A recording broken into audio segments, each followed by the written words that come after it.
போதும் நேராகவும் எளிதாகவும் இருக்காது. சில சமயம் துன்பங்கள், சோதனைகள், இழப்புகள், தோல்விகள் வந்துவிடும். ஆனால் அதற்காக வாழ்க்கை நின்று விடாது. ஒரு மரம் வாடிவிட்டால் அது முற்றிலும் அழிந்து விடாது. அதன் வேரிலிருந்து புதிய கிளைகள் முளைப்பது போல உன் வாழ்விலும் புதிதாய் தொடங்கும் வாய்ப்பு எப்போதும் இருக்கும். ஒவ்வொரு கஷ்டமும் உன்னை வலிமையாக்க, ஒவ்வொரு தோல்வியும் உன்னை அறிவுடன் நடத்த கற்றுத்தரும். பிள்ளையே, வாழ்வை குறை கூறாதே, அதை ஒரு பாடமாக பார்க்க கற்றுக்கொள். துன்பம் உன்னை சோதிப்பது தண்டிக்க அல்ல, உன் உள்ளத்தில் மறைந்துள்ள சக்தியை எழுப்புவதற்காக. எந்த நிலை வந்தாலும் மனதை உறுதியாக வைத்திரு. நம்பிக்கை இருந்தால் வாழ்க்கை மீண்டும் மலரும்.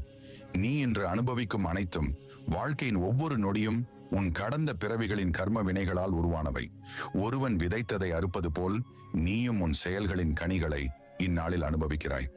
யாரும் உன் வாழ்வை கெடுக்கவில்லை, யாரும் உன்னை துன்புறுத்தவில்லை. உன் கர்மம்தான் உன்னை வழிநடத்தி